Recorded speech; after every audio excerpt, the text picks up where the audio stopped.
Olá, pessoal, tudo bem? Estamos aqui para mais uma aula. Agora vamos falar de um tema muito legal, um tema muito interessante e que gera bastante dúvidas e muitas perguntas lá no meu e-mail, no meu Instagram, em muitas aulas e palestras que eu ministro relacionado ao tema metabolismo, ao tema nutrição esportiva, né? Porque jejum, na verdade, jejum é um tema que envolve muitos mitos, né? Muitos mitos e muitas extrapolações, né? Principalmente quando a gente traz o raciocínio para o jejum intermitente, né? A gente vai discutir que jejum intermitente é diferente de jejum absoluto, diferente do jejum.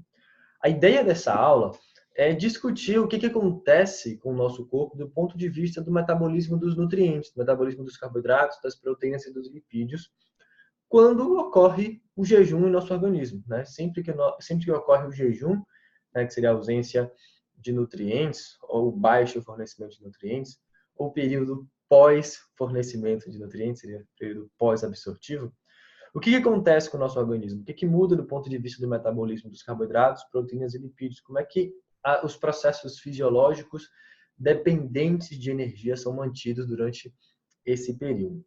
Então vamos lá, para a gente começar, vamos entender primeiro o que é jejum. Na verdade, o jejum é um momento do nosso metabolismo onde não há fornecimento de alimento, né? E esse momento ele se inicia logo após o período pós-absortivo. Então você come, você absorve e utiliza. Depois que você absorveu e utilizou esse alimento, você já entra em jejum, né? Você já está no período pós-absortivo, pós-absorção, você não tem fornecimento de nutriente. O que acontece quando você não tem fornecimento de nutriente? O fornecimento de substrato para as suas células depende dos seus estoques corporais. Então a gente pode dizer que o jejum é um período onde as nossas funções corporais são mantidas pelos substratos que nós estocamos. E quais substratos são esses? Glicogênio e gordura. E em algumas situações específicas, proteínas corporais também podem funcionar como fornecedores de substratos para a produção de energia. Então, o que acontece basicamente no nosso metabolismo durante o jejum? O jejum, gente, ele promove uma intensa troca de substratos entre o fígado, tecido adiposo, músculo e encéfalo. Então, esses órgãos, né, são os principais órgãos que são alterados durante o processo de jejum. Basicamente, o metabolismo desses órgãos são alterados por duas prioridades. Durante o jejum, nosso corpo tem basicamente duas prioridades. Primeiro, é a necessidade de manter adequados níveis plasmáticos de glicose para suprir as necessidades de tecidos como o encéfalo, eritrócitos e outros tecidos que dependem de glicose. O eritrócito, por exemplo, é um tipo de célula, né, que não apresenta mitocôndria, logo depende do metabolismo glicolítico para geração de energia.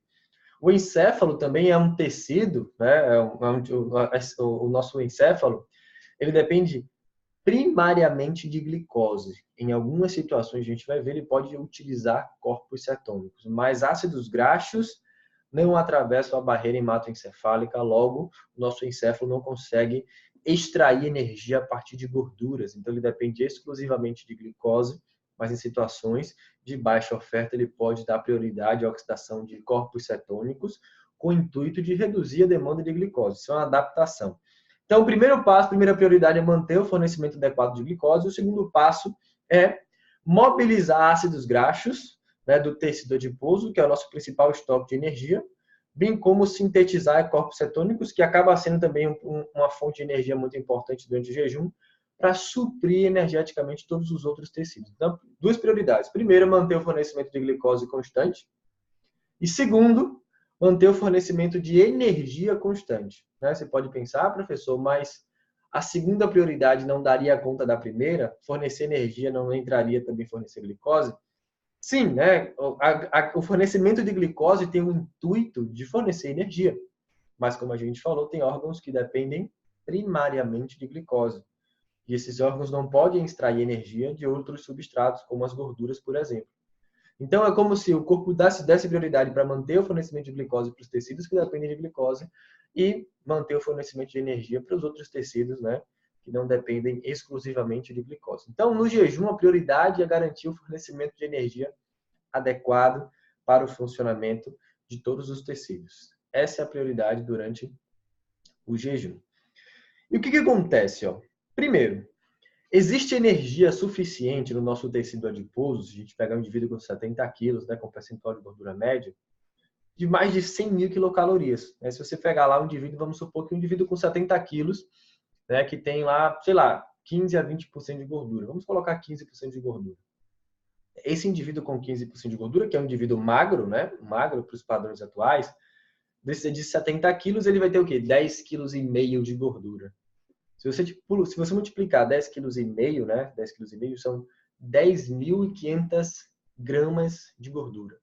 Cada grama fornece 9.000 quilocalorias. No indivíduo magro, a gente teria o suficiente para fornecer mais de 90.000 quilocalorias, né? Considerando um indivíduo com 15% de gordura. Se o percentual aumenta, esse fornecimento, essa quantidade de energia tende a ser maior. Então, o que acontece? Existe energia suficiente para garantir o funcionamento do nosso corpo por meses, se você avaliar a quantidade de energia que a gente estoca no tecido adiposo. Então, existe uma quantidade de energia adequada para manter as nossas funções corporais durante o jejum. Só que a vida depende de um fornecimento adequado. Se você fornece mais do que você... Na verdade, se você gasta mais do que você precisa, né? É como se fosse assim, já que o nosso corpo não vai receber fontes de nutrientes externos, vai depender dessa fonte interna, a gente vai tender a diminuir o nosso gasto, né, para fazer com que essa quantidade de energia seja utilizada por mais tempo possível e que a gente consiga viver por mais tempo possível. E qual é o papel do fígado nesse estado, né, nesse estado de jejum? O fígado, né, o papel principal dele é a manutenção da glicose sanguínea. O fígado ele é responsável por fazer glicogenólise e liberar essa glicose na corrente sanguínea e fazer gliconeogênese, né, a produção de glicose a partir de compostos não glicídicos, como principalmente aminoácidos. Por que isso acontece? Porque o fígado produz glicose e quebra glicogênio para manter a glicemia normal, para manter o fornecimento de glicose para todos os tecidos. O fígado tem uma enzima chamada de glicose 6-fosfatase, que retira o fosfato do carbono 6 da glicose e permite que essa glicose saia, né, da célula, do hepatócito e caia na corrente sanguínea.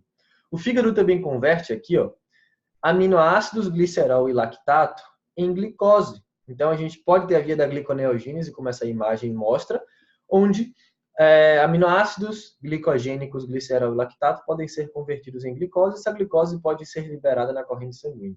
O papel do fígado também é, por exemplo, transformar ácidos graxos em corpos cetônicos e liberar esses corpos cetônicos na nossa corrente sanguínea para que diversos tecidos possam utilizar esses corpos cetônicos para geração de energia. Então, basicamente, o fígado é como se fosse um provedor, né, de nutrientes para os diversos órgãos. É lá no fígado que a glicose é produzida para manter a glicemia normal e fornecimento de glicose, e é no fígado que os corpos cetônicos são produzidos a partir de ácidos graxos também para manter o fornecimento de energia adequado. O tecido muscular, né, o músculo cardíaco, o encéfalo, né, e o tecido muscular esquelético podem utilizar corpos cetônicos em situações específicas para reduzir o uso de glicose. Ao reduzir o uso de glicose, a demanda de glicose é reduzida, logo eu consigo protelar, né, seria o tempo até a exaustão, mas o tempo até a fadiga, o tempo até o cansaço, o tempo até a morte, né, assim dizendo. Então, quando o corpo dá prioridade a utilizar corpos cetônicos, é com o objetivo de poupar glicose. Olha que interessante. A glicose é tão importante que o corpo se adapta para metabolizar corpos cetônicos e reduzir o uso de glicose como fonte de energia. É para isso que a gliconeogênese existe. E é para isso que os nossos tecidos tendem a utilizar mais corpos cetônicos para gerar energia. Tudo bem? Vamos lá. Qual o papel do tecido adiposo no jejum? Essa imagem mostra bem qual o papel do tecido adiposo no jejum. O tecido adiposo no jejum tem como função fornecer ácidos graxos para que os outros tecidos possam utilizar esses ácidos graxos e para que o fígado possa converter esses ácidos graxos em corpos cetônicos e libere, disponibilize esses corpos cetônicos para diversos outros tecidos que podem metabolizar esses corpos cetônicos para a geração de energia. Além disso, Do tecido adiposo sai também o glicerol, né? O glicerol é uma molécula com 3 carbonos. E a gente viu que o glicerol no fígado pode ser convertido em glicose e pode favorecer a manutenção da glicemia. É claro que isso acontece em menor proporção quando comparado ao fornecimento de energia. Porque se você parar para pensar, vamos lá, a gente tem um triacilglicerol. O que é um triacilglicerol? Triacilglicerol, os triglicéridos, triglicerídeo, é a forma como a gente armazena ácido graxo no nosso tecido adiposo. A gente armazena ácido graxo em forma de triacilglicerol, triglicerídeo. E ao quebrar, ao fazer a lipólise, né, eu libero esses ácidos graxos do glicerol. Então, eu tenho 3 ácidos graxos ligados ao glicerol. A lipólise libera esses ácidos graxos caem na corrente sanguínea e os tecidos podem captar para utilização de energia. Só o que acontece? Ó? Se a gente parar para pensar, se a gente colocar o ácido palmítico, né, que é um ácido graxo com 16 carbonos, vamos supor que o ácido graxo, o triglicerídeo, tem 3 ácidos palmíticos. Então, eu tenho 16 mais 16 mais 16 carbonos. E só tenho 3 carbonos do glicerol. Enquanto eu preciso de 2 gliceróis, né, 2 moléculas de glicerol para a produção de uma glicose, que um glicerol tem 3 carbonos, né, e uma glicose tem 6 carbonos, eu libero 16, eu libero 3 moléculas de ácido palmítico, cada uma com 16 carbonos. E cada molécula de ácido palmítico, na beta-oxidação, fornece 8 moléculas de acetil-CoA. Então, a quantidade de carbono que é liberada em ácido graxo, né, que posteriormente vai gerar corpos cetônicos, é muito maior do que a quantidade de glicerol, que posteriormente vai gerar glicose. Né? Então, por isso que o corpo dá prioridade a oxidar gordura, porque a quantidade de gordura que tem disponível é maior do que a quantidade de substratos que podem vir a ser convertidos em glicose para manter a glicemia. Já que a disponibilidade de glicose é baixa e a capacidade de produção de glicose é reduzida, né? Principalmente quando avaliado o glicerol como fonte, o corpo vai dar prioridade sim a utilizar ácidos graxos, mas com o intuito de reduzir o uso de glicose como fonte de energia. E o tecido adiposo contribui, né, com o fornecimento desses compostos. E o que acontece no tecido muscular durante o jejum? Basicamente, ó, o tecido muscular durante o jejum, o que ele faz? Ele funciona como um fornecedor também de substrato. O tecido muscular pode vir a sofrer proteólise, né? Pode ser catabolizado, as suas proteínas podem ser catabolizadas, fornecer esses aminoácidos, e esses aminoácidos podem ser convertidos em glicose no fígado, né? São precursores gliconeogênicos. Aliado a isso, aliado à liberação de aminoácidos para a produção de glicose, o músculo passa a utilizar mais gordura para a produção de energia. Ora, não faz sentido, né, o tecido muscular perder proteína para gerar glicose e usar a glicose para geração de energia. Sendo que, durante o metabolismo do jejum, o foco do nosso... Lembra da prioridade 1? A prioridade 1 é manter constante a produção de glicose. Ou seja, olha a importância que a glicose tem para a vida. Já que toda a rota metabólica durante o jejum tem como função ou aumentar a produção de glicose ou poupar a utilização de glicose, né? Utilizando gordura e utilizando corpos cetônicos como fonte alternativa de energia. Então, o músculo passa a utilizar mais gordura, por quê?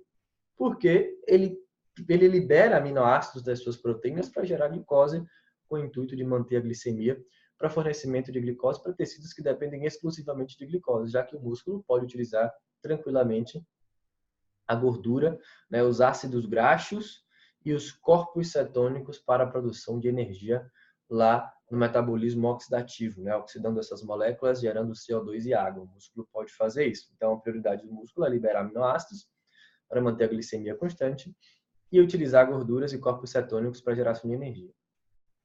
Aí vamos lá. Durante os primeiros dias de jejum, né, no início do jejum, dias mesmo, porque jejum absoluto tende a durar dias, né, quizá semanas, meses. O sistema nervoso central continua a usar exclusivamente glicose como fonte de energia. A glicose, eu costumo dizer que a glicose é uma fonte de energia limpa. Por quê? Quando você metaboliza a glicose, você forma CO2 e água. Ah, professor, mas quando eu metabolizo ácidos graxos, eu também formo CO2 e água. Mas dependendo da quantidade de ácidos graxos que você mobilize, você gera mais corpos cetônicos do que a demanda de energia.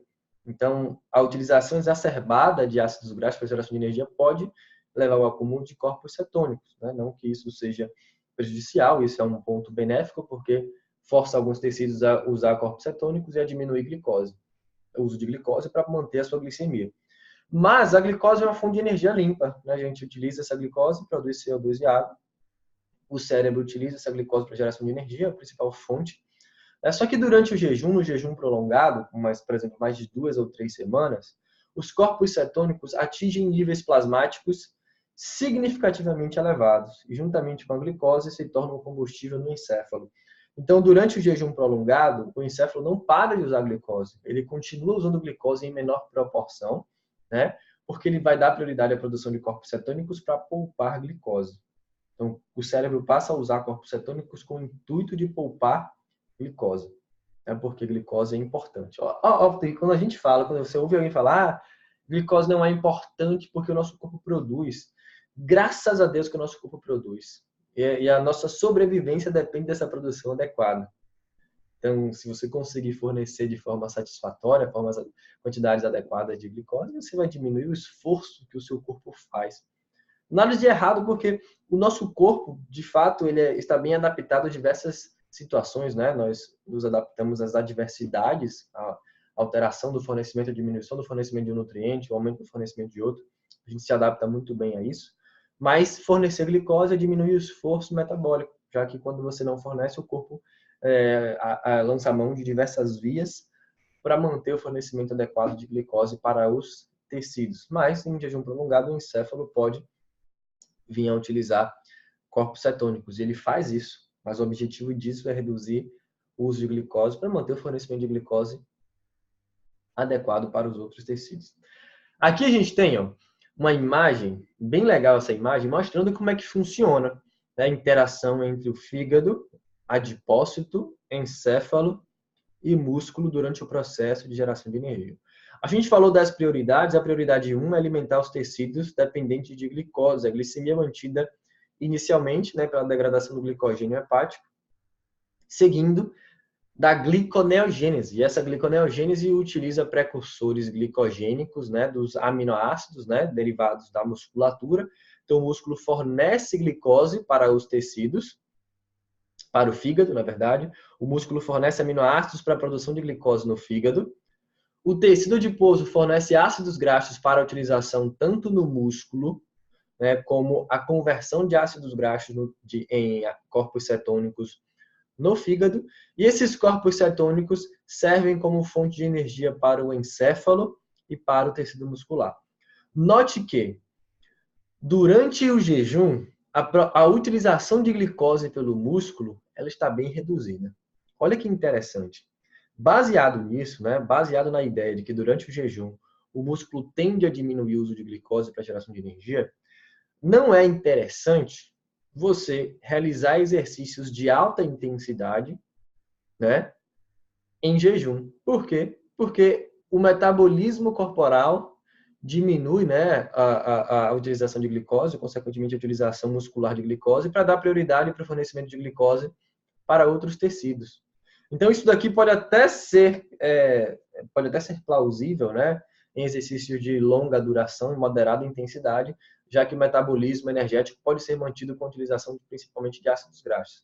Mas exercícios intensos que dependem de glicose muscular para geração de trabalho podem ser comprometidos em momentos de jejum. Então, jejum pode ser interessante para fazer um aeróbico de baixa intensidade, uma corrida de baixa intensidade, mas não é interessante para exercícios intensos, já que há um desvio, né, de glicose para outros órgãos, como o encéfalo e o eritrócito, por exemplo, e uma diminuição muscular, já que o músculo fornece glicose ou fornece aminoácidos para a produção de glicose. Então, percebe o que acontece, né, nos hormônios glicorreguladores. A gente tem aumento de cortisol, adrenalina e glucagon e redução da secreção de insulina. Então, a insulina é diminuída, né? Então, a gente tem aumento de hormônios catabólicos, de fato. Professor, o jejum, então, aumenta o risco do catabolismo? Sim. O jejum induz vias catabólicas, porque, como a gente falou no começo da aula, o objetivo, na verdade, o jejum, né, ele acontece quando o nosso corpo passa a utilizar os substratos endógenos. E utilizar substrato endógeno é catabolizar. Por mais que você tenha glicogênio, ao transformar glicogênio em glicose, você cataboliza o glicogênio. Ao transformar proteínas em aminoácidos, você cataboliza as proteínas. Ao transformar triacilglicerol em ácidos graxos, você cataboliza os lipídios. Então, jejum é catabólico. Ah, professor, então quer dizer que eu posso perder massa muscular fazendo jejum? Depende. Depende, e a gente vai falar um pouco disso nas perguntas que eu separei aqui para a gente discutir sobre esse tema. Vamos lá, primeira pergunta. O que é e como funciona o protocolo de jejum intermitente? Primeira coisa, a gente tem que entender que jejum intermitente é diferente de jejum absoluto. Então, essas questões que a gente discutiu aqui agora não cabem necessariamente ao jejum intermitente. O que é o jejum intermitente? O jejum intermitente é controlar o período onde o alimento vai ser fornecido.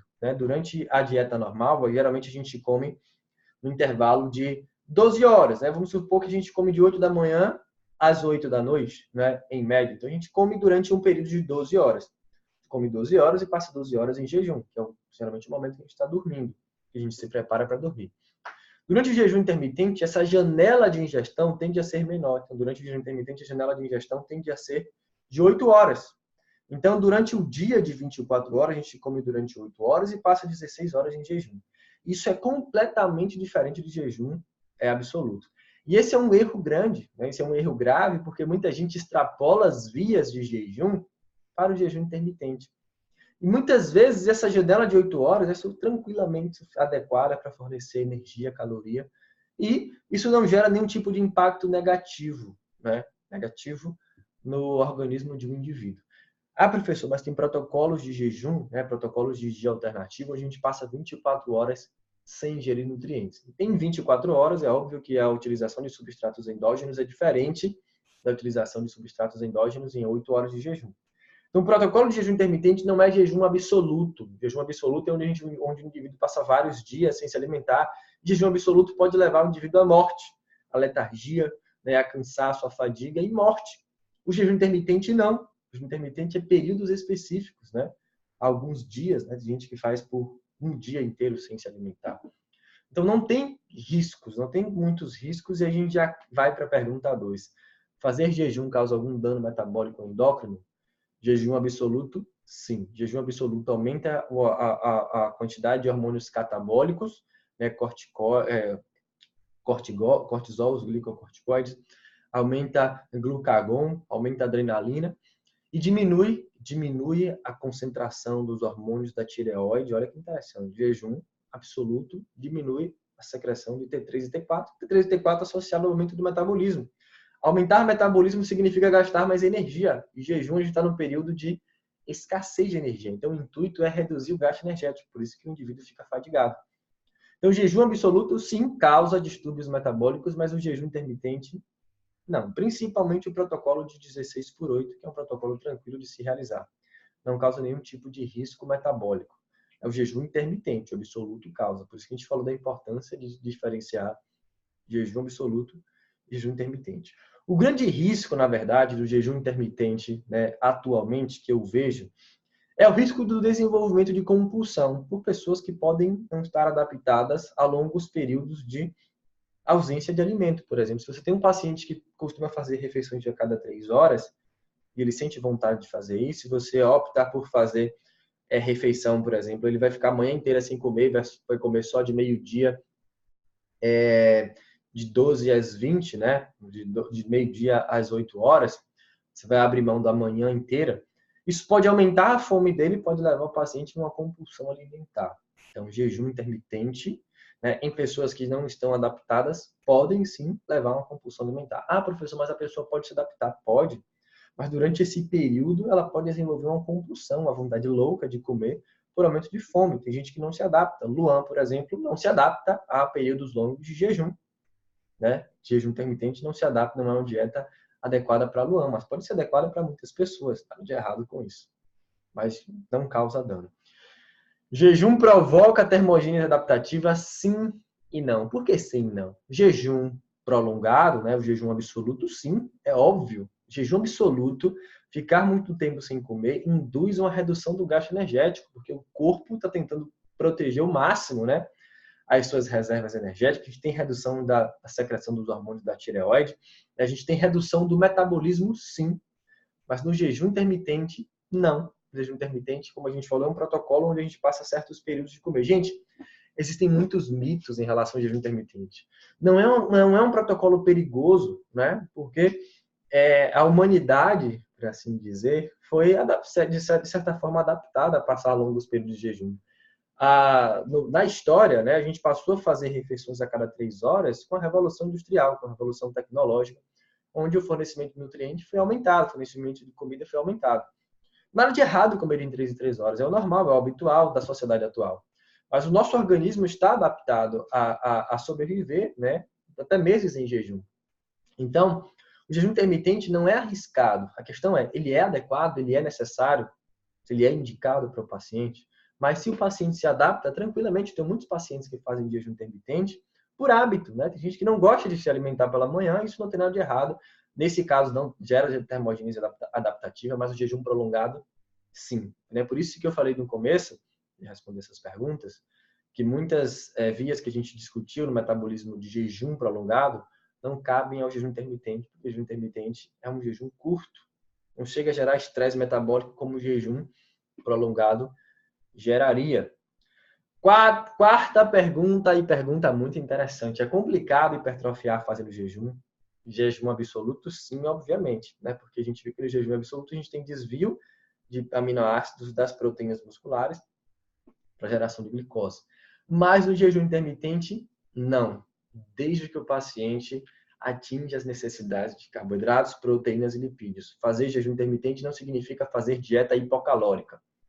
Então, se você consegue ofertar todo o aporte calórico da janela que o paciente tem para se alimentar durante o dia, pode ser tranquilamente oferecida, essa estratégia pode ser realizada tranquilamente por pacientes que querem hipertrofia, desde que você atinja as necessidades de calorias, proteínas, carboidratos e, obviamente, lipídios e micronutrientes durante o dia.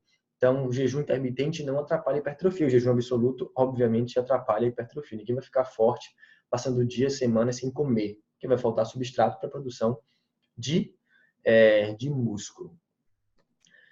E a quinta pergunta, ó, essa é uma pergunta que eu recebo com certa frequência, né? Quais macros quebrar o jejum? Provavelmente essa pergunta deve ser decorrente do jejum noturno, né? Quando a gente acorda, com quais macronutrientes a gente poderia quebrar o jejum.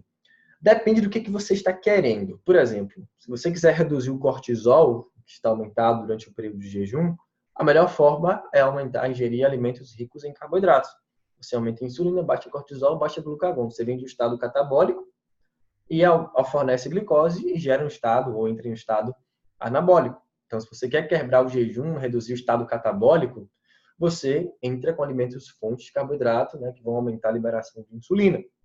Mas se você quiser continuar no estado catabólico, só reduzir, por exemplo, a oferta, a quebra de proteínas ou garantir o fornecimento de caloria, gorduras pode ser uma fonte. Proteínas não tanto, porque proteína estimula a secreção de insulina. E quando você aumenta a insulina, você reduz o glucagon, ou pelo menos você reduz o status catabólico. Então, iniciar com gordura, se você ainda quiser aumentar, né, o catabolismo dos hormônios. Em quais situações eu quero isso, professor? Quando você quer emagrecer, né? Não que isso vai gerar um emagrecimento considerável, porque, né, significativo, porque o emagrecimento significativo vai depender do quanto que você oferta ao longo do dia. Mas eu diria que para evitar o estado catabólico, a melhor estratégia seria o fornecimento de alimentos fontes de carboidrato que estimulam a secreção de insulina, né?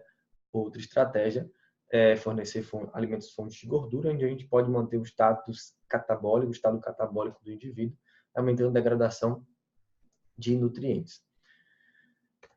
Gente, então é isso. A gente fica por aqui nessa aula.